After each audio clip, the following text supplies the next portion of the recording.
Before we get to our show, here is a podcast we think you're going to love.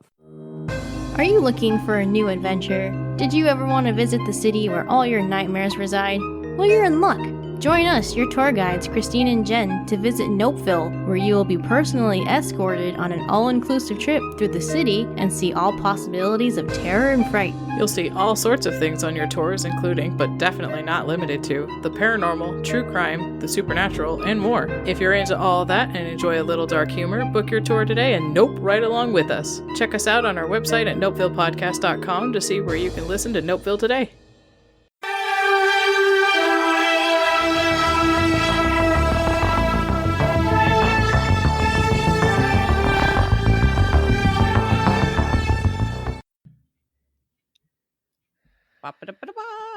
Hello, friends and enemies. It's time for Perhaps It's You, your favorite Unsolved Mysteries rewatch podcast. I'm Liz. And I'm Samantha. I'm very excited about today's episode. Okay, me too. This episode was good. This one goes out to all of you folks complaining about how we always complain about Unsolved Mysteries, because every once in a while there's a good episode and we like it. And today is the day. Today's the day. I'm so pumped. But okay, before we get to that though, do we have any updates? I don't really, but I know we collectively have one very important update that you're going to talk about. I know, and I'm excited about that too. Okay, so our first update is really more of an announcement, which is that we're now going to have a Teespring store for merch. I know. You're all so excited. You just fell off your chairs. You're like, what? We've got merch. I'm super excited. I know. It's very exciting. So we're starting with two posters. One is an illustration of Robert Stack by a friend of the pod, Brian Duffy. You may have seen this image before. If you're a super duper mystery solver, you got a print. But now you can get a giant poster of Robert Stack smizing in mysterious fog. It's really good. Like you've always wanted. You're gonna want the one. Other poster. Who wouldn't? It has really good basement vibes, I think. Yeah. If you've got a section of your basement with a beanbag chair, you definitely need this poster. And then the other one is an illustration of me and Samantha as cackling birds. Yeah, it's actually really cute. Super cute. It's so cute. It's really cute. I adore this illustration. Yeah, a listener, LM Petterson, I believe is their name, made it for the zine, and we liked it so much that we did a little business, and now we're gonna have it on stuff. So that's really exciting. We got samples of the posters. They're super nice. They come on really thick, nice paper. It's almost has a wallpaper thickness to it, so it's not you sent me a really easily. good video. It was kind of like a reveal of the Robert Stack poster. Maybe we'll put that on Instagram so you can see the quality, because you can tell that it's good quality from the video. Yeah, it's very exciting. So we're going to have those items up first for sale, and then we're going to be adding more things as we go. We just want to make sure that everything looks good and is of good quality and whatever. So we're waiting on a few samples, but the posters are available now. If you want to find the link for that, go to our website, perhapsitsyou.com, and then under merch, I'll have a link to that store.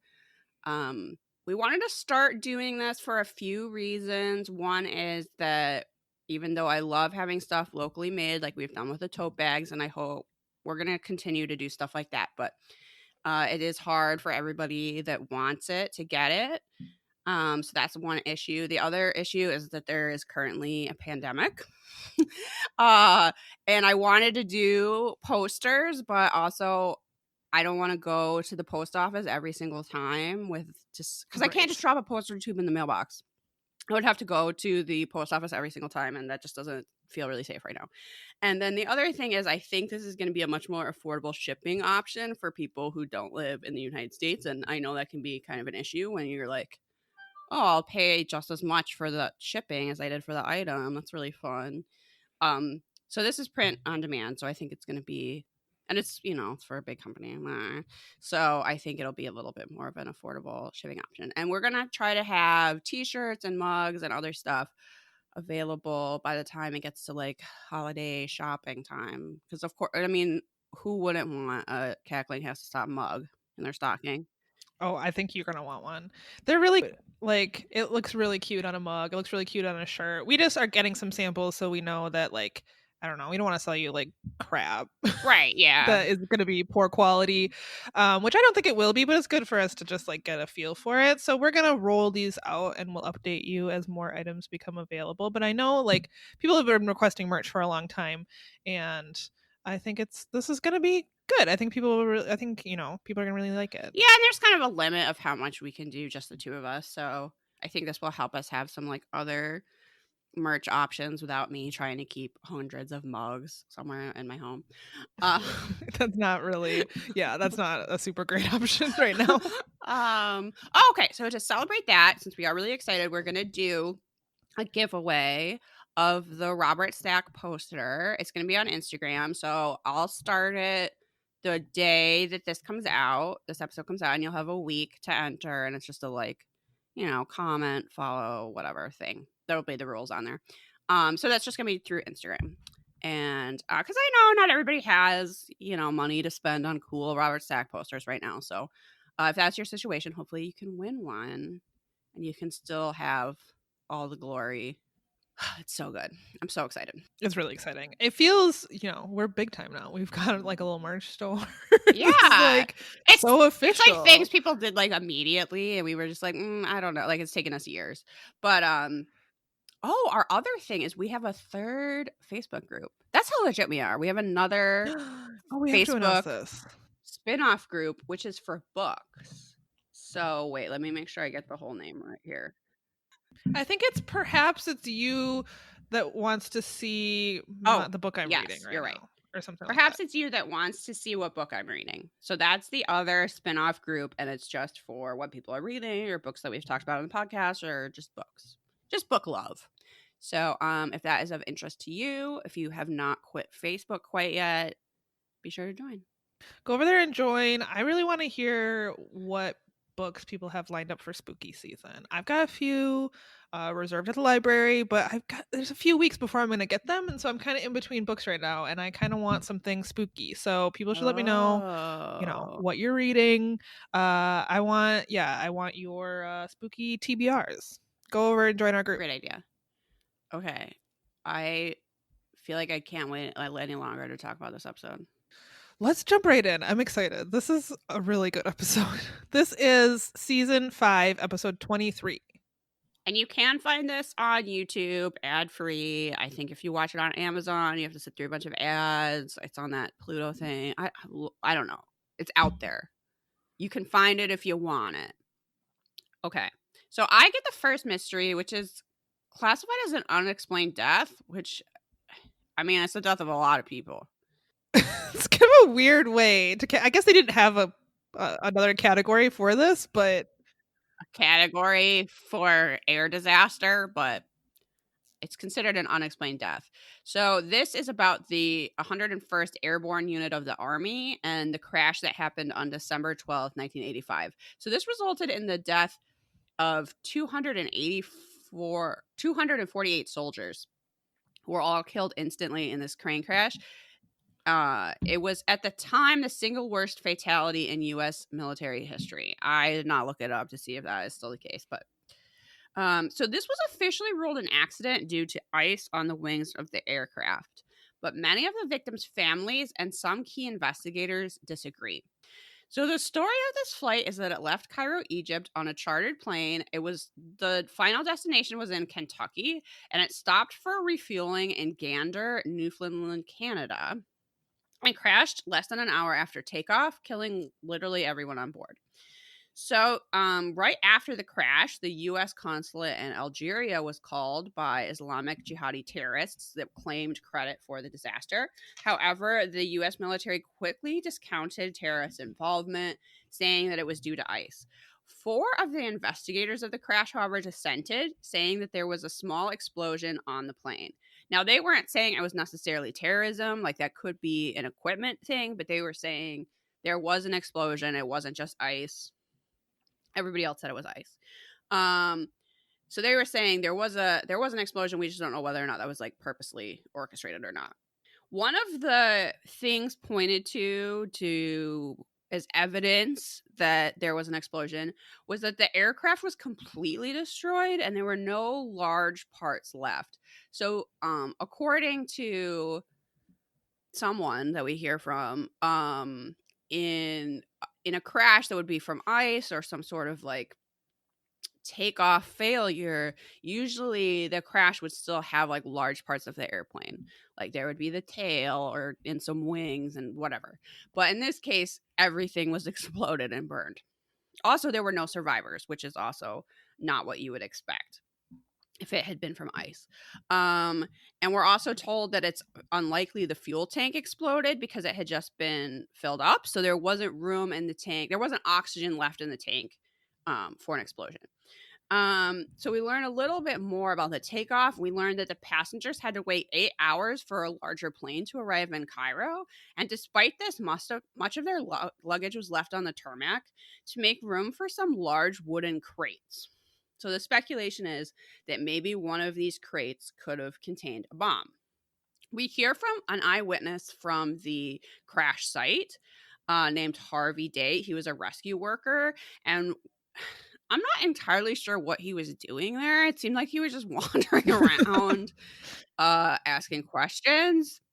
I don't really know. But the reenactment, we see him come over to an area that the military is blocking off. And he was like, oh, I just want to see like what's over here. And they're like, no, you're not allowed to. And what he saw behind them was 5 large wooden boxes and neatly stacked arms, such as rifles, missiles, and I can't say this word today, ammunition boxes. Okay. So this guy also recalls that there was one spot of the fire that kept flaring up, that the firefighters would put it out, but then it would immediately start up again. So there was some sort of fuel that was keeping that fire going and not being put out by water. So Harvey Day and several other rescue workers went on to complain of health problems after working at the crash site, and these are supposedly similar to radiation poisoning. We don't get a ton of information on that, though. We later hear from, this was perhaps the only mustache I drew in this episode. This was on Robert Cox, the Union president. Do you remember this? It's just a gray mustache. I literally called it I recall. Boring old stash. That sounds appropriate. All right. So another reason people find this suspicious is that the crash records were sealed for 70 years. And several institutions deny that these records even exist. So the speculation was that perhaps because of the arms on board, this is connected to Iran-Contra. Is this like arms we were illegally selling to Iran? People speculate that it is covered up to avoid national embarrassment or some sort of international incident or both. Strangely, the crash site was bulldozed 3 months after the crash, which is unusual apparently. The military said they did that because they didn't want people to like go look for souvenirs. You know, like you do. And also the plane was not reassembled at a different site to study the crash. It was buried in a dump. Okay, but then I don't understand. So they say that, but then I don't understand this next piece of information. If all the parts of the plane are buried in a dump, then I don't understand what happens next. So except that the organization Families for Truth About Gander, which was started by one of the deceased's father, asked for portions of the plane and the government provided them. I think it was, I don't understand the dump part. They were in the episode they talked about how normally planes are reconstructed after a crash, which is not true. That happens sometimes, but it's not always necessary to like reconstruct an entire plane. Also, if what they said was true, which was that there was no large parts remaining of the plane, you can't piece together tiny just bits of a plane. Like you can only there wouldn't be enough plane to even put together. So I'm guessing they did dispose of a lot of the plane, but they probably kept important parts. But maybe there was a lot of it that wasn't even like of evidentiary value. Like I don't know. It was weird to be like, well, they didn't put the plane back together, but didn't you tell us earlier in the episode that there was pretty much no plane left? Like, what would they put together? 2 pieces Right. that kind of resembled a like, that doesn't make any sense to me. In the reenactment, when we see the families for Truth About Gander get parts of the plane in the mail, they're pretty large. They're not huge, but they're, I don't know, like the size of a refrigerator. They're not tiny. Anyway, Yeah. so they had these studied by an expert. I don't know how you're an expert in that or where they found this expert. And the expert said that the outward puckered edges of the pieces of metal they were provided with showed that a blast had indeed occurred within the plane. All right. Autopsies of several of the dead soldiers showed that they had high amounts of carbon monoxide in their lungs, which would mean that they had breathed it in prior to crash, which also suggests that there was an explosion. This did lead to a congressional hearing in 1990, but the results of the hearing only scolded the poor post-crash investigation and didn't call for a new one. So that, I don't know, it's not particularly helpful. They're like, yeah, this is like not really well done, but oh well. That's kind of the end of this segment. When I first was like, military mystery, I honestly took a nap instead of watching it. I thought that was actually pretty interesting. If you're looking at Unsolved Mysteries wiki, it doesn't have a lot more information. The results are unsolved. It just says that military investigators claim there is no evidence to support an organization being involved, like terrorism. Some people believe that an accidental explosion occurred on board due to illegal explosives being stored on the plane. So, Samantha, I know you've watched a lot of air disasters. It's one of Travis and I have watched every season of Air Disasters. It's true. So what is your take on this segment? I'm deferring to you, the expert. I don't know that I have a take. I mentioned there's an episode of Air Disasters. Air Disasters is on the Smithsonian Channel, and Travis and I really enjoy the show. It's a depressing show most of the time because air disasters are obviously usually depressing. Lots of people die, but the investigation is really interesting. We really enjoy seeing how they investigate, what happened, because it's very hard a lot of the times to figure out how a plane crashed because very rarely there's any survivors. So there is an episode of Air Disasters about this, and I didn't have time to rewatch it. It's been a while since I've seen it because it's in season 3. It's season 3, episode 10. It's called Split Decision. And I was trying to remember, because I think the result of this investigation is that they guess what it is, essentially. Like their best guess is that it was ice, but they don't have, because there was a malfunction in the pilot. I don't know if it was one pilot or both pilots' recorders didn't record, and so they didn't have as much information as they would normally have because they didn't have like the voice recorder. And I think the official explanation was that the plane was really heavy. I'm trying to remember. That it was really heavy, and that normally a plane wouldn't have problems taking off with the amount of ice that accumulated on this, because the plane didn't de-ice, which it should have, but it didn't. But because of how heavy it was, with all of because the soldiers were coming back with tons of gear, and I think they had extra whatever. The plane was too heavy, and so because of the weight in combination with the ice buildup, that's why they speculated that it crashed. But it wasn't. I don't think the result of this was the same as some investigations where it's pretty definitive what happened. I think they were like, this is our best guess. And from that uncertainty is where a lot of these conspiracy theories came out of. And also, like, some of the actual investigators in the investigation dissented and wrote their own report. So it honestly wouldn't surprise me if the government covered up what actually happened, because so many service members, over 200 soldiers died. Yeah. So it doesn't look great for the military. They were coming home for Christmas. Some of these, I remember from the episode of Air Disasters, that a lot of them had like Christmas gifts with them for their families. Like, it's extremely sad.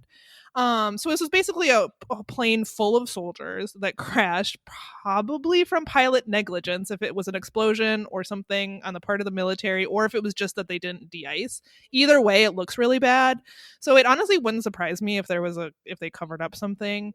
I don't think it was like terrorism. I think some terrorist organizations did take credit for it, but they were able to pretty much prove that wasn't the case. So it was either someone fucked up and they were like actually maybe transporting illegal weapons, or maybe it wasn't necessarily shady, but they just fucked up how they were storing them, or that the plane was overweight and they didn't like whatever happened. It seems like it was negligence, and so I guess it wouldn't surprise me if the military covered it up. But yeah, so I don't know that I have like a take, but That makes sense. thought I liked watching the episode of Unsolved Mysteries because I don't know that like from the episode of Air Disasters that I had watched that I got the full like conspiracy. Like they didn't cover like everything that Unsolved Mysteries did, so I thought that was really interesting. So yeah, I don't know. This one's truly a mystery, I think, in some ways. I mean, I don't think it has to be something very nefarious just for the government to try to cover it up. I think that's a good point, that they wouldn't want to be in trouble for negligence either. So if they should have de-iced, or they didn't pay attention to being really overweight or whatever, then I think they would still seal the records because they don't want to get in trouble with those families, and it just looks bad, But I mean, terrorists try to claim credit for disasters all the time. I don't know that really needs to be taken that seriously. The possible connection to Iran-Contra is interesting, but I don't know that there's actually anything there. It is mysterious. It's quite mysterious. I'll give it that. But really, I'm just waiting to get to the next segment. Oh my god. Okay. Samantha's mystery. Okay, I was seriously like, I have no notes for this because as I was watching it, I was just texting, like live tweeting Samantha via text, like, and now this. Oh my god, and now this. This is the best thing we have seen in a while. This is honestly like, it blew my mind. I'm gonna say right now, this is like legendary on the like Magic Rock level, because I honestly can't believe this exists. I agree. And the layers of it, and the like, oh my god, you think that you've seen it all, and it just keeps coming. It's okay. Let's get into it. Let's go. Okay, so this is Lost Love. We are looking for the brother. Which at first I was just like, oh, Samantha got a lost love. That's nice. She loves a lost love. And then I was like, oh, this is so much more than a lost love. It has so much to give. It keeps getting weirder. Okay, so Peggy Lloyd is looking for her long-lost brother. Peggy Lloyd was the daughter of Lee Lloyd, who went by the nickname Curly. He served in the army during World War II. While he was serving, not a good sign. Don't go by the nickname Curly. No. Yeah, and we're gonna see it's even worse. So, while he was serving his tour of duty, his wife divorced him and placed Peggy, her sister, and her younger brother Arthur in a boarding home in Oroville, California. In 1944, she returned with her new husband to take what she said her children, but only the girls. She walks in and she's like, I want my kids back, but only the girls, which is really sad. They leave Arthur behind, and we see the saddest reenactment. We see the saddest reenactment of like the woman who runs the place holding Arthur, and just like the camera slowly backs away from her and sad music plays. It's really depressing. It's brutal. We don't get a lot of like insight into that decision either. Why is this woman making her life so Sophie's choice, but like totally optionally? No, I'll only take the girls. Thanks. So I don't remember if this was in the episode or not, but I looked it up on Unsolved Mysteries wiki, and whoever wrote this is claiming that she left Arthur behind as a revenge against Curly. I'm not sure if it was because he loved his son the most or what, but damn, that is brutal. I can't corroborate that because I don't think that was in the episode, but apparently it's a speculation. So Peggy grew up being told that Curly had abandoned the family. When she asked questions about Arthur, her mother would change the subject, and she sometimes wondered if her little brother even existed, because they were all very young at the time.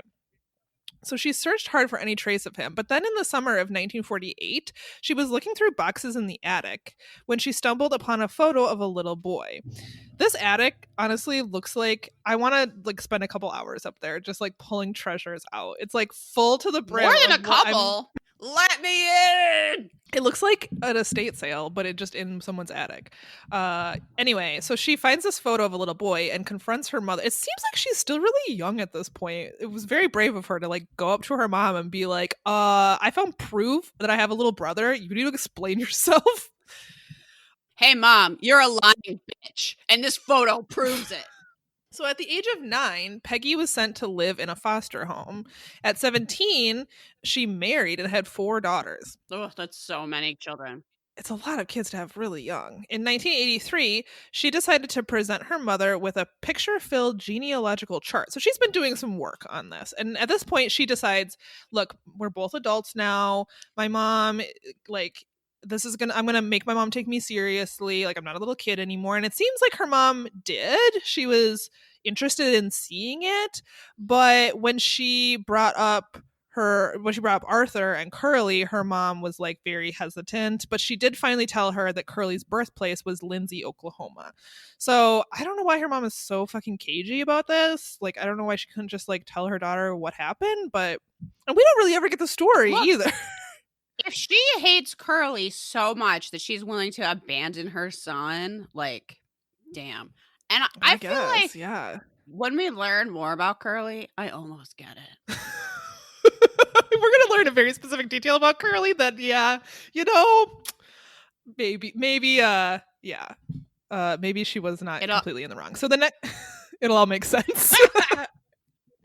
The next day, Peggy placed a newspaper ad in Lindsay looking for information about Curly and Arthur. Just 9 days later, she received a letter from her aunt, Velma Lloyd, who is married to Curly's brother. She included her phone number, and they soon got in touch over the phone. At this point, Peggy noticed that Curly had also sent her a letter. He wrote about how happy he was to hear from her and all. Oh my God. And after all the time had passed.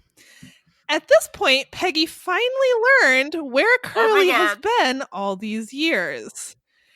Curly has been working as a clown for the Ringling Brothers circuses. Her father ran off to join the circus because he's a motherfucking clown. That's why his name is Curly. It's the twist of all twists. And that letter is on fucking clown stationery.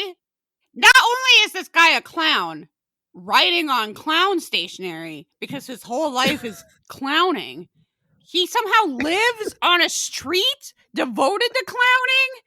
Clown Alley?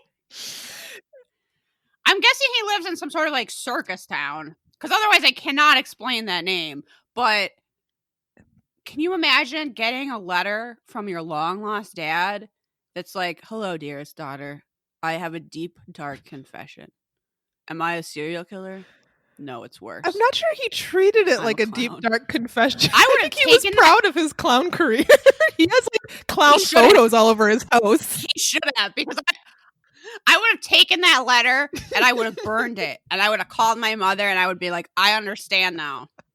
Thank you for trying to keep this secret from me that my father was a clown. She was trying to protect her. She didn't want her to know she has clown DNA. She's got clown blood running through her veins, Samantha. Imagine if he did just accidentally end up living on a street called Clown Alley. Like, this man was born, someone gave him the nickname Curly. I think the nickname Curly predated his career as a clown. I think that is what set him on this path. Like, don't call your kid Curly. They're gonna end up being a clown. They're gonna end up living on Clown Alley, writing letters on clown stationery. I hate it. I hate it so much. Also, so they show a lot of photos of him from his clown days, but then like the reenactments of him as a clown are like the worst clown outfits I've ever seen. I was not prepared. Liz, like she mentioned, pretty much told me how this entire segment went, but I was not prepared for what I was going to see. It's terrifying. It is. Yeah, it's a gallery of horrors. I mean, they're not. It's hard to. I understand that there's a reenactment, but it's hard to believe this would be a clown with Ringling Brothers because it looks like a 2-cent clown. Like, this does not look like a cream of the crop clown. It looks like a clown you would hire to come to a kid's birthday party, which, why would you do that? Never do that ever. Oh, it's so gross. I understand why. I don't understand leaving Arthur behind that seems cruel. But not wanting her daughter to know she was part clown, I get it. Have you heard I of really this get it. trend? I don't know if it's a new trend or if it's something that's been going on for, I mean, this type of parenting has happened for a long time, but like where parents will like hire a clown to scare their children as like a punishment. Have you heard of this? Isn't there like a TV show or something Yes. with this as the like concept? I'm not really sure because I refuse to watch anything like that. That sounds like child abuse. It totally sounds like child abuse. There is, I think, a documentary on Hulu about Wrinkles the clown, which is a like Oh. scary clown you can hire to like make your kids behave. And the Hulu just shows me this ad, which is no trigger warning, nothing. It's like a clown hiding under a kid's bed at night. Like a clown just like coming out of a kid's closet. Is the stated goal to traumatize a child, your child for life? I guess that's how they think that that'll get their kid to behave. I was like, you better be writing them a fat ass check for all the therapy they're going to need for the rest of their life when an actual wrinkly, terrifying clown comes out from under their bed at night. It's like, oh, you stayed out past curfew. I'm going to hire a clown to scare the bejesus out of you. You will never be the same. I don't have like a full-on clown phobia, but I have never liked clowns. I find them creepy and just unacceptable. Like, that's not how you should be spending your time. I can't think of something I look down on more. And I have this very distinctive memory of being a little child and my grandmother trying to figure out like why I thought clowns were creepy. Well, she was just like, what? Like, what's wrong with you, child? Being like, is it the makeup? And I was something about like, you shouldn't draw a happy face on your face. There's just something that's not pathological about that. I hate it. That like your facial features could be neutral, but you've like drawn on a smile. That's terrifying to me. No, unacceptable behavior. I was once at a gas station and a clown was pumping gas, like in a full clown outfit. Just turn around and drive away. I'll run out of gas on the side of the road before I stop here. I made Mac do it. I was like, I'm not getting out of the car. I value my life too much. I've got too much to live for. I'm not getting it. You go out there. You go out there with that clown. Absolutely no way. And where did that clown live? Clown Alley. Probably on Clown Alley. An alley? An alley's not good either. So you're taking clowns and an alley, like, oh, an alley full of clowns? Wow, what a nightmare. They're just like popping out of the dark. I understand why this woman was like, I cannot believe I had sex with a man who ran off to join the circus. I can never let anyone know my dark shame. Not only did she have sex with Curly the clown, but she had sex at least 3 times because she has 3 kids with Curly the clown. Of course she's ashamed, Samantha. Of course she doesn't want to admit it. She wanted to take that secret to her grave. Despite having in a way, children. I don't blame her. No, I don't. I feel really bad about Arthur, but I don't blame her not wanting to tell people she'd had sex with a literal clown that would write people on clown stationery. He never stopped clowning. He's very proud of his clown career. Clowning is a lifestyle. I hate it so much.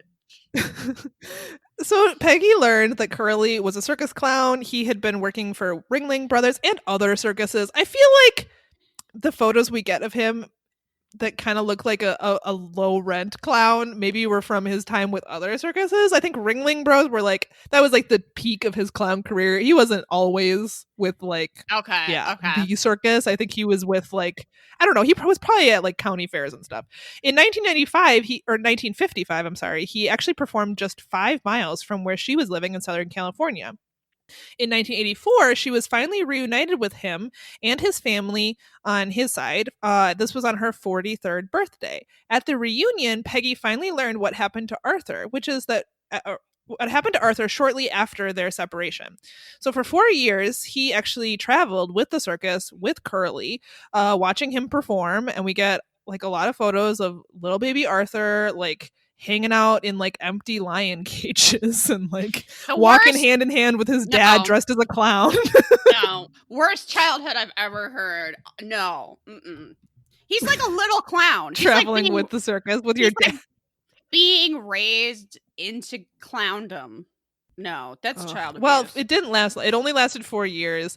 Curly had no idea where his ex-wife and daughters were living. His friends advised him that circus life was not a good life for a child and that he needed an education instead. So with reluctance, Curly gave Arthur, who was then 6 years old, to the care of a Catholic organization in Logan, Utah. The last information Peggy has on Arthur is that he was living in Colorado Springs, Colorado, around 1963. He had sent Curly 2 letters at that time. Peggy doesn't know his adoptive family's names, but she wants to find them. Curly passed away in 1991 without ever seeing Arthur again. Arthur was but we see born him sick in his bed, dying, with saying, a portrait of a clown hanging above his bed. Yes! Yes! Let it go, Curly! He's seriously lying in bed like, Clowning is a lifestyle. My only regret is that we never found Arthur. And also that I wasn't more serious about clowns. As he's literally, no, he didn't say that last part, but he's literally dying under like an oil painting of a clown. Which if that is how I die, I've already been to hell. I've already faced my greatest fears. Do you remember the episode of Kitchen Nightmares where the woman had that creepy holographic clown photo on the wall of their like shitty restaurant? Yes. And when Gordon Ramsay is like, what the fuck is this? She's like, for some reason, customers don't really like this. And he's like, yeah, no shit. It's fucking creepy. She's like, I've had many complaints, yet I've kept it up. He's like, why would you do that? Have you seen photos of the Clown Motel in Nevada? No. That sounds horrifying. In the like middle of nowhere, Nevada, literally by a cemetery, is a place called the Clown Motel, which is just filled with like toy clowns. It's like a rundown shitty motel, but then you add clowns. And it's by a cemetery. I'm looking this up right now. Jesus Christ. Who would ever stay here? It's terrifying. How much money would it take? Would I have to pay you to spend one night in the Clown Motel? A lot of money. I mean, I'm going to say like $1 million. You wouldn't survive. You wouldn't even make it out to spend that money because you'd get murdered by a clown. Does anyone leave this hotel? I don't know. Oh, it was terrifying. Yeah. It is pretty bad. Yikes. It's where all my nightmares come from. Well, unfortunately, this mystery is unsolved. There's no clown reunion. I kind of wanted to like have I wanted to see turns out Arthur followed in his father's footsteps and became a clown, and at their reunion he's like dressed as a clown, but we don't really come full circle like that. We don't know what happened to Arthur. I mean, I did definitely want Arthur's scoop. Like, how did he rebel against his father? Did he become like a lawyer? Did he try to become the opposite of a clown, or was he just like basically a clown, just like not officially? Yeah, I hope. What does that look like? Being basically a clown but not officially? Just a guy. Just a clown. Just like a run-of-the-mill clown without the just makeup. Like most men. Yeah, just a man. But yeah. I think Arthur just didn't want anything to do with this. He didn't want to claim his clown heritage. He was like, nope, I have a good life now. I want nothing to do with any of you. I don't want to inherit that oil painting. No thanks. Oh, I'm looking at a picture on Unsolved Wiki right now of Curly the clown. You're right. You really shouldn't paint a smile on your face. It's really it's disturbing. It's really creepy. I'm gonna stop looking at that now. It's not something a person in a good place mentally is doing. Painting facial features on their face. Like, that's just no. That's not how that express yourself. Don't paint it on to entertain children. Yeah. The only acceptable clown is Krusty the Clown, because he's not very serious about clowning. and is always just like gambling and smoking. He's fine. Krusty the Clown gets a pass. He's the only one. When I was a kid, the show Bozo was huge. And every kid just wanted to go on Bozo and play Bozo buckets. And you had to like sign up when you were still pregnant to get your kid on that fucking show because the demand was so huge. And my parents did not do that. And every day I'm like, thank you. So glad I didn't go on Bozo. Mac did though. There's some episode of Bozo with I don't think he got to like play anything, but he was there. So some episode of Bozo you could go through, find a childhood Mac, but fortunately, my parents knew better to subject me to that horror. Well, that's it. That's a clown lost love. Something I never expected. The clown love. I'm still kind of not over that season of American Horror Story that I think was supposed to be the cult season, but it sort of felt like it was coming for me personally because it was about the 2016 election, which of course is a horror show. It was about clowns, but it was also about that fear of holes thing, which I totally have. So there was there's lots of like horrible textures in it. And then at one point a guinea pig dies. Oh my god, that's like your personal horror. I know! It was hard to watch. I was like, why is this coming for me so hard? Why is this like everything I hate? But then there was beekeeping, which I like. So anyway, okay, well, how will we get over the horror of clowns? I feel like clowns are really not in vogue. Like we had those scary clowns coming out of the woods. No. Well, because everyone's been traumatized as a child. So at this point, no one is like our generation, like having families of our own are like we're not going to subject our children to clowns. Yeah. We're not hiring a birthday clown. Yeah. If your options are have a clown or do nothing, like obviously do nothing. Like don't even have a party. Yes. If you could have a party that has a clown or like just play Xbox, like obviously you'll play Xbox. Like keep that clown unemployed, yes. Please. I want the clown unemployment line to be so long. The clown unemployment. It's just a line of clowns outside a government building. But they're dressed in their clown outfits. And then the government's like, good. That's how I was picturing.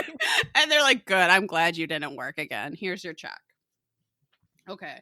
My only note for this was just Clown Alley 2 exclamation points.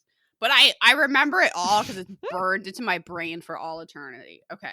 We have another really good one. So this is a wanted segment. It's about the family of DeCloud, which is a religious cult in Liberty, Missouri. We're going back to September 17th, 1992. So this opens with Julie Cooper calling Tim Santee after midnight. This is a virtual stranger who she had met only once when he came to repair a satellite dish. So Julie calls Tim. Tim is, in bed. The phone rings. He picks it up, and it's this woman he's met one time going, could you come get me? Because this satellite dish company has the best service you've ever heard of. He agrees to come pick her up at 1:15 in the morning. Now, as you might have noticed, this guy he's sweet on Julie, right? I don't know that everyone that got their satellite dish fixed would get such spectacular service, but I kind of was like, this is why you go with this guy's company and not Dish Network. Is Dish Network going to come rescue you from a cult at 1:15 in the morning? No. Tim Santee is, though. That's on the Google reviews for this company. Is like, this guy rescued me 5 from a stars. cult. You can call him literally after midnight, and he will come get you, no matter where you are. Yeah. So, he arranged to pick her up at 1:15 in the morning. He drove up and found her hiding in the grass with a trash bag full of clothes. So she hops into the truck and screams, "Go, go, go!" So she later it's very dramatic. Yeah. She tells him that she's been trapped in this cult for her whole life. It's called the DeCloud family. She is 16 years old, and she was born into this cult and has had trouble leaving. So we leave a little, because it's a cult. Okay, so we learn a little bit more about him. It's about 30 people, men, women, and children living together in a commune. The show draws some parallels to the Branch Davidians and Waco, because that was a big story at the time. And Robert Stack tells us that so Robert Stack is like on a farm, and he tells us that there are approximately 2,000 religious cults in the country at that time. I have no idea if that was true then or is true now. I'm guessing there's even more now. And that many are run by self-proclaimed messiahs. And the DeCloud family is no different. It was run by Nelson DeCloud, who, surprise, surprise, was an ex-police officer from Raytown, Missouri. The cult was actually formed by his father, Forrest DeCloud, in 1968.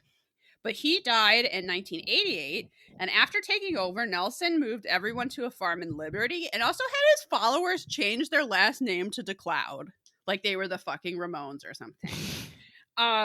So Nelson was claimed that he was one of God's sons. So he wasn't like literally Jesus. He just like was also a son of God, I guess.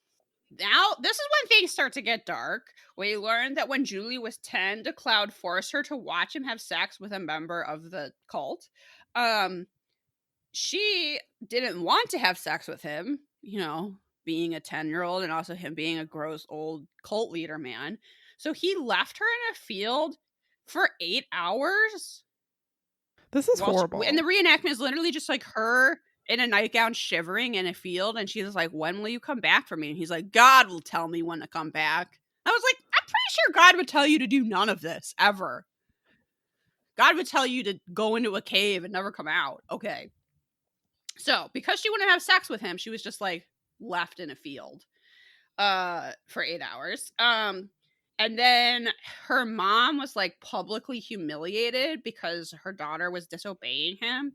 So he like makes everybody watch him cut off her hair for standing up for Julie. I'm not even sure that was her mom. It was just a woman in the cult.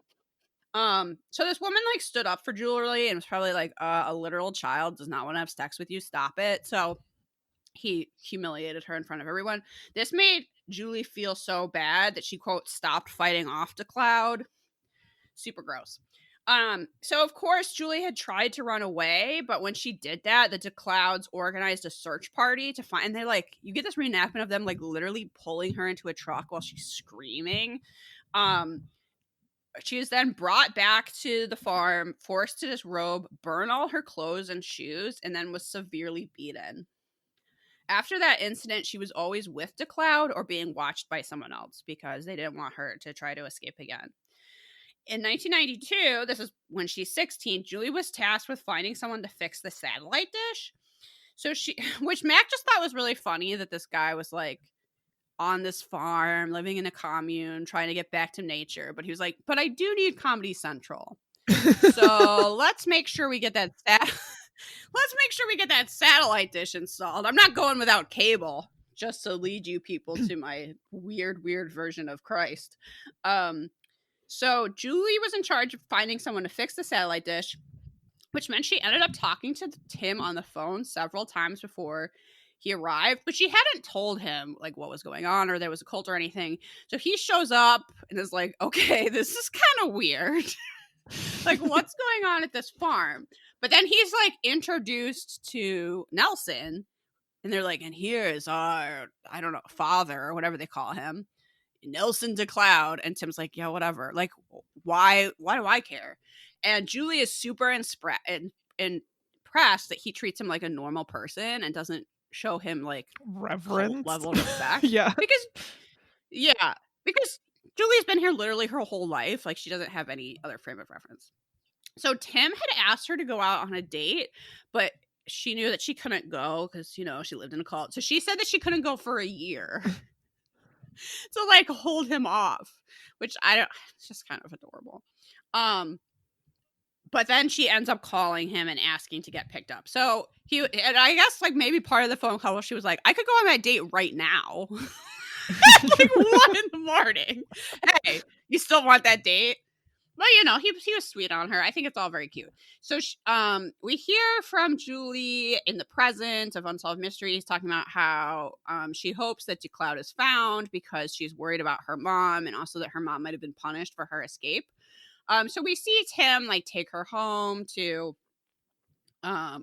where he is living. And then at dawn the following day, DeCloud, it goes out looking for Julie. Him and another man from the cult are dressed like police officers, and they just barge into the house that they think is Tim's house.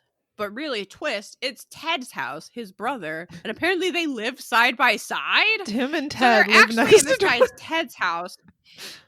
I know. I was like, are they twins? What's happening? So DeCloud and this other guy just burst into this guy's Ted's house and are shining a flashlight in his face while he's sleeping, demanding to know where Tim and Julie are. I think he already knows, but he's like, what are you talking about? And then he realizes that they're not cops. So he picks up a baseball bat and chases them out of the house, which is the best reenactment ever. Like, he's like, oh yeah, you're cops. Where's your warrant? And they're like, we don't need a warrant. And he's like, you guys aren't even cops. And then he literally chases them out with a baseball bat because they're both like old men, way too old to be cops. Anyway, they're both like, oh no, they're like running out of the house. While Tim and Julie are just innocently sleeping backstairs, next door, I mean. So we get a reenactment of Julie explaining the situation to Tim and Ted the next day, which must have been a really wild ride. But in the reenactment, it ends with them being like, okay, so, what happened to you there? And Julie goes, they beat and raped me. And then Ted goes, do you want to go back? Bitch, what? I don't think so. She doesn't. That's what she called a man she met one time to come pick her up in the middle of the night. They beat and raped me. Oh, do you want to go back? No! I want to burn that place to the ground and dance on the ashes. Of course I don't want to go back. That's why I'm here. You're literally the only other people I know. Oh my God. Ted, he seemed nice, but if he's really, I don't know. That's quite a question. Okay. So they took her to talk to the authorities to at least get restraining orders against the other cult members so that they would quit coming to try to catch her again. Which I sort of feel like they didn't even realize, like, I don't know, beating and raping people is a crime. They're like, let's go to the authorities and get a restraining order. I was like, you could also, like, I don't know, charge them with crimes. Right. So the officer that's in charge of the case is like, yeah, at first it was hard to even, like, parse out which crimes we were going to focus on because there were so many crimes. Like they're like, oh, whoa, slow down. Like, what crime are we going to charge DeCloud with first? Because his whole life has just been crimes. So they were focusing on the rape charge. But before DeCloud could be arrested, he had loaded everyone into these 3 buses and left. So the mystery really was just, where's the fuck is DeCloud? We need to go get this son of a bitch. Fortunately, Unsolved Mysteries does yet another good deed. The viewers call in and say, he's in Texas, come get him. Oh, so satisfying. So also DeCloud tried to wrestle the officers during his arrest, which, goddamn, I would love to see that. It sounds like he wasn't very good at it, though. He attempted. The woman, the FBI agent they interviewed for the show said this with a smirk. She was like, he tried to put up a fight, but let's be real. I know, and I love it. I love it so much. And also, because after the segment aired, former members of the cult came forward because they wanted to testify against him. But then, okay, so in this update, it's so satisfying. You learn Unsolved Mysteries does it again, solves mystery. We got DeCloud. He is a loser old man who tried to wrestle the police and failed spectacularly. And you're like, yes! And then you're like, other former cult members have banded together to testify against him. Yes! DeCloud convicted of rape. Served 20 years before dying in prison. Yes! But then the best part is that Julie and Tim are still together, and they got engaged at the time of this Unsolved Mysteries update, and so they're sitting together in the flashiest, trashiest shirts you've ever seen, like holding hands, because he came and saved her from a cult. And it's just the purest love story ever told. I love it. It's the best Unsolved Mysteries update that we've seen, bar none. Okay, let's see what Unsolved Mysteries Wiki has to say. Results captured. Several viewers reported seeing DeCloud's wife in San Angelo, Texas. The cult had apparently settled in a farmhouse in the area. When state and local agents arrived at the home, DeCloud kicked out a screen of the upper bedroom and tried to flee. However, he was quickly arrested after a brief struggle. He was extradited to Liberty, Missouri to stand trial for criminal counts, including forcible rape. Since the arrest, several other members of the cult came forward, corroborating Julie's statements and alleging further abuse. In September of 1994, Nelson DeCloud was convicted of all 4 criminal counts.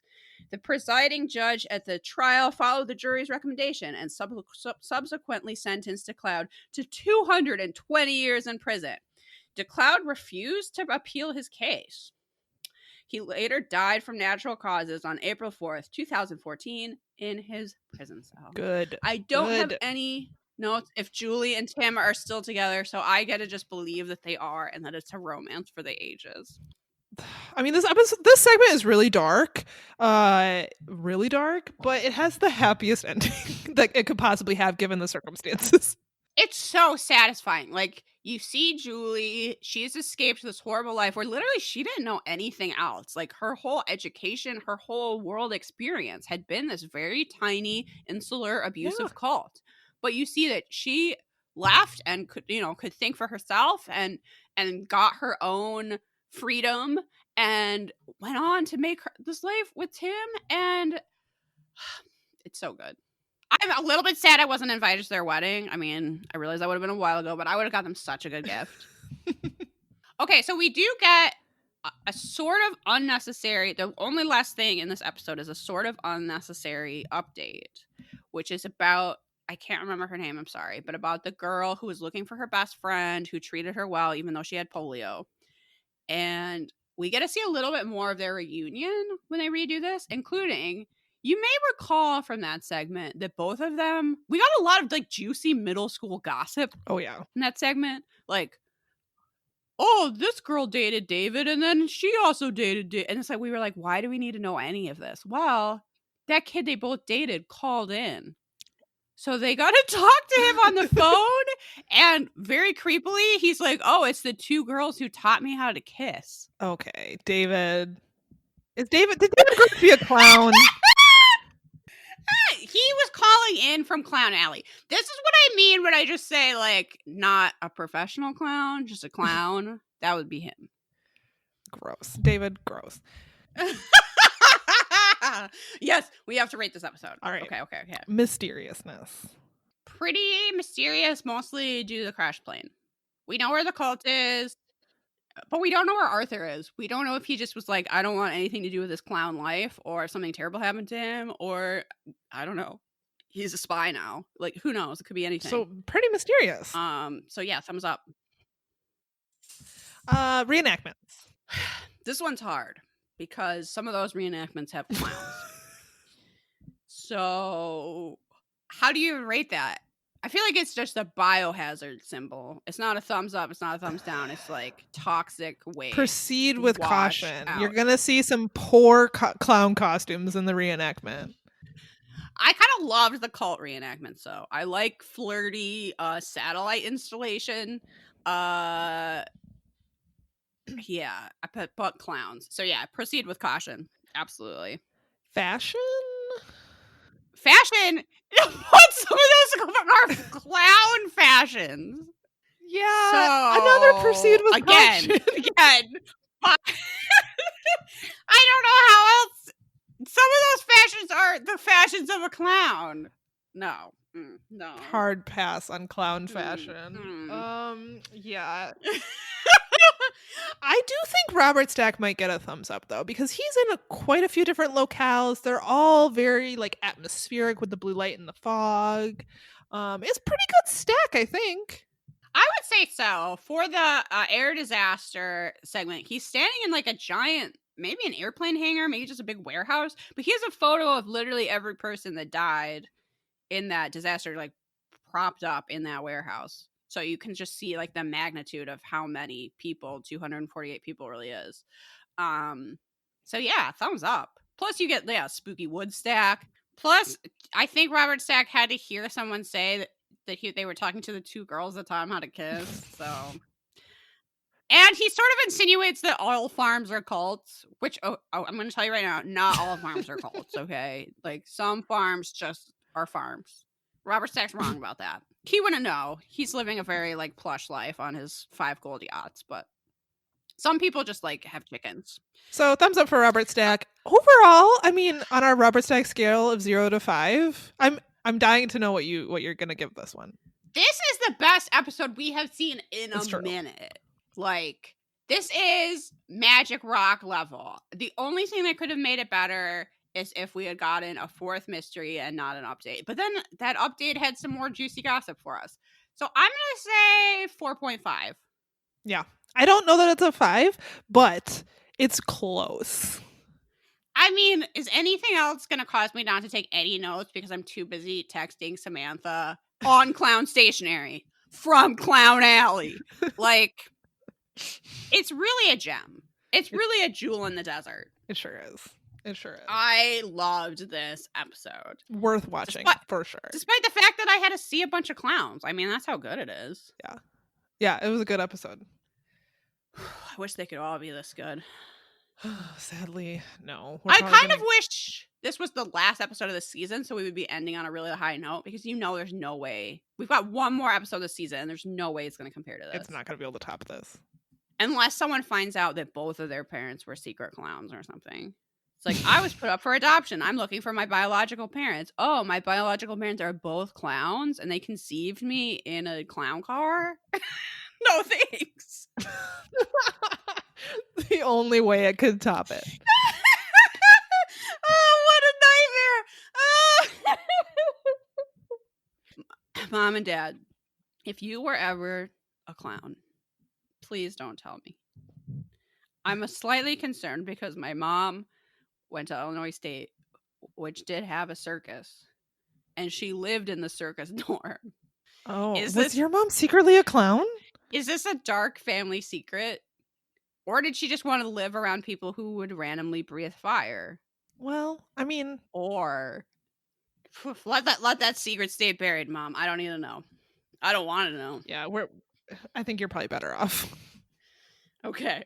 So we go to the recommendations portion of the show to wrap things up. I did have a couple recommendation updates, if I can think of them. Oh, one is that the 2nd season of Pen 15 is on Hulu now. What a gift during these dark, bleak times. Thank you, Hulu. Thank you. It's so I finished it last night. There's only 7 episodes. They're only half an hour, so I was only watching one a day. I really had to pace it out. It was totally worth it. It's very good, very charming, very moving, very funny. Couldn't recommend it more. If you remember, I was talking about Witch Baby. Their Halloween collection is out. It's fire. I got a couple products from that, and they just smell like heaven. I got this Frankie hand solve. This is just like the crispest green apple. Oh, that sounds lovely. So I got the Frankie hand solve, which smells like the crispest, greenest apple. It smells so good. I wanted to get that as the scrub, but of course it was sold out. Their stuff does sell out really quickly. I also got the Hollow Mass body oil. If you like a pumpkin spice scent, I wish I had bought the bigger bottle. Ooh. It's so good. And I got a Little Boo body butter that's like a sweet marshmallowy kind of thing. Oh my God. So good. So good. Okay. My actual recommendation is really short and sweet, but there is some evidence. There was a study at the University of Chicago Medical Center that vitamin D deficiency makes you more prone to catching COVID and also the severity of COVID. So my recommendation is that everybody take vitamin D. And if you live somewhere like Minnesota, where maybe you're not going to be seeing the sun for a while, like definitely consider it. A doctor once told me that most women are deficient in vitamin D. I don't know if that's really true. I know that that's something that I have a problem with. So I'm already taking vitamin D. It is a vitamin that you can't have too much of. So I should probably tell you to like go to your doctor and get it tested and something. But I don't know. I know not everybody can do that. But yeah, that's something to look into. And I don't think it could hurt, really. If you just take the recommended dose. your body needs vitamin D, and it seems like that will help you not catch COVID, or at least it not be as bad. So I want everybody that listens to the show to stay nice and healthy. Maybe go ask your pharmacist what brand of vitamin D you should take. That's my a really good recommendation. Because I saw that and I was like, well, that seems like a simple thing. Yeah, please don't get COVID. Don't get sick, everybody. Yes, please try not to get sick. We don't want any of our 5 listeners to get sick. That's a good recommendation. Thanks for that reminder. So your recommendation update reminded me, and maybe everybody already knows this, but I just discovered last night that there's a new season of Great British Baking Show out. Not the full season, though. Apparently, they're releasing it's so Netflix. I don't know if this is the first time Netflix has ever done this, but so the season is currently out right now in the UK, and it airs on Tuesday in the UK, and it's available on Netflix on Friday. So there's one episode out. I think it premiered last Friday. So by the time you're listening to this, it's Thursday. So tomorrow there's going to be another episode of Great British Baking Show. Apparently, this isn't my recommendation. It just reminded me that Netflix has blessed us with a season of the Great British Baking Show in these trying times. Thank you. Apparently, thank you. So that they could film this during COVID, they got the contestants to, I assume they all got tested, and then they just lived on the grounds of like where they filmed the show just for the entire time, so they could film a season of Great British Baking Show. So if you're looking for something to watch, and it's like going to be a weekly thing now on Netflix, maybe check that out. What a blessing. I know, right? It was really exciting. And we were really confused because we were like, why is there only one episode? What's happening? And I Googled it and I realized it's out now. So that's why. So thank you, Netflix, for that. My actual recommendation is a different Netflix show that Travis and I watched, just finished last night. And this isn't going to be for everybody, but we really enjoyed it. So I thought I'd recommend it because I really don't have anything else to mention. It's the Netflix show that just came out this year called The Letter for the King. And before I go any further, I'm going to acknowledge that this is a show for kids. This is like a young adult TV show. It's like TV PG. It's not for little kids. There's some like more mature themes, like there's some death. It's not gory or anything, but it's PG, but probably like a younger young adult audience is what the show is made for. But we really liked it. So the reason we watched this show in the first place is because we attempted to watch Netflix original show Cursed. Have you seen the show or the hype for the show? So I feel like it's fizzled out because this show is trash garbage. But it was pretty hyped because it was like, I think Netflix spent like a small fortune making the show Cursed. And it was kind of being like hyped as like the next big like epic fantasy show. Game of Thrones wasn't said, but that's kind of like the feeling I got in seeing the marketing materials. Okay. And we like that kind of shit. So we tried to watch it and we got through most of the season until I tapped out because it's the worst show I've ever seen. This is like also an unrecommendation for that show because it's ostensibly an King Arthur retelling. I'm like, okay, this might be good.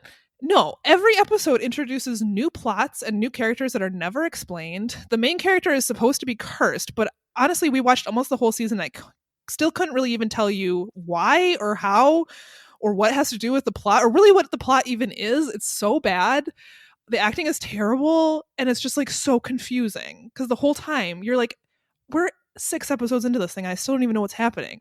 So that was trash. And so we gave up on that show entirely. And so then Travis found this show and he's like, we should try this. And I'm like, this isn't going to be any better. It's like for kids. We don't normally watch kid shows. But actually, we really liked it. It's not like deep, it's not like the most unique thing I've ever seen, but it was entertaining. Okay, the plot of the show, and it calls itself season 1, and it kind of ends on a little cliffhanger. So I think there might be more seasons. But season 1 is this like medieval setting, and there's different kingdoms, but there's like it's like Game of Thrones. There's like the main kingdom, and then there's like of the 7 kingdoms or whatever. Some of the kingdoms historically are like warring. But there's like a main king and he has 2 sons. One of his sons has been off on what he thinks waging this war on his behalf. But in reality, he's been like waging this secret war and like killing his father's allies and using dark magic to like bring about this end of the world prophecy. And his father doesn't know anything about it. But there's this knight that's trying to stop him. But the knight this isn't a spoiler, the knight dies, and at the same time there's these kids who are like going through this like rite of passage to become knights, and the main character stumbles upon this dying famous adult knight who gives him, like with his dying breath or whatever, this letter that he needs to bring to the king to like save the world. And so the whole season is the main character's journey to get this quest to get this letter to the king. So it's a pretty basic concept. The plot isn't like super in depth or anything or complex, but it's entertaining because it's for kids. You never feel like that scared for the main characters, so it's kind of like a low stress TV show to be watching. If you have kids, I mean, this might not be for you necessarily, but if you have kids, I think they would really like this if they're, old enough to see some death. There's no like gore, there's really little blood, there's no swearing or sex, it's PG, but there's like some kid-friendly themes like friendship and like parental expectations and like what it means to be brave. There's like all those like kid concepts that are in like YA books and things like that. It's, I don't know. It made me smile. We watched the last episode last night and the ending was fine. But it was like a bit feel good, a bit fun.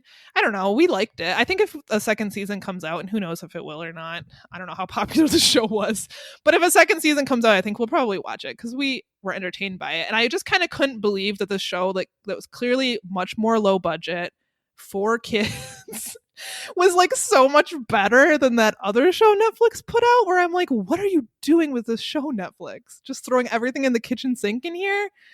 That's hilarious. Yeah. I was like, how is the show for kids like clearly better? What I will say is that one thing we noticed, which was really funny, is that in both of these shows, the main villain is like this like brooding like emo character that looks like far too modern for medieval times, and I don't know if that's like a trend with these shows or not, but it's a little ridiculous.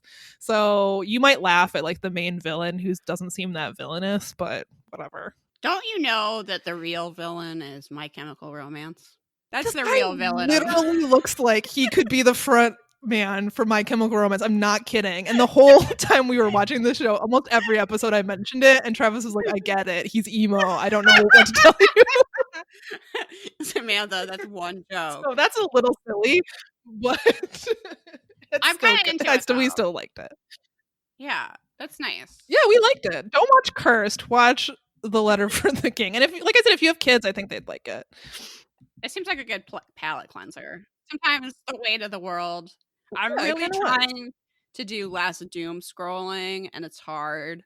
So maybe Me too. it's hard.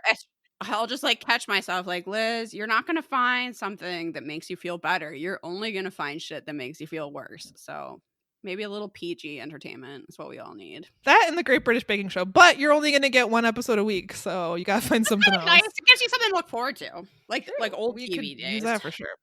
Yeah. All right. So that is the end of everything. I think. I assume you're ordering a poster right now, and you're not gonna be disappointed. Okay. So what do we need to tell you? You can follow us on social media, Instagram. See me fight people on Twitter. We have multiple Facebook groups now because we're so cool. What we desperately need is if you have any spooky stories, if you've had any psychic dreams, if you've solved any mysteries, be sure to write us at perhapsitsyoupodcast@gmail.com because we are going to be making a listener story episode very soon, and we don't have a ton of stories, so get on it. What else do we need to tell the good folks at home, Samantha? We have a Patreon. We're listening to this. It's, I think, October by now. So our most recent Patreon episode should be out, where we cover the final 2 episodes of the first set of episodes for the Unsolved Mysteries reboot. Thank you to Rob from formerly of Our Strange Skies, for joining us on that episode to give us some UFO insights. It was really fun recording that. And we will be covering the next 6 episodes. I think we're going to do something a little more fun in between to take a little break. And if you want access to that awesome content, you only have to give us $1 a month. It's a great deal. Yeah.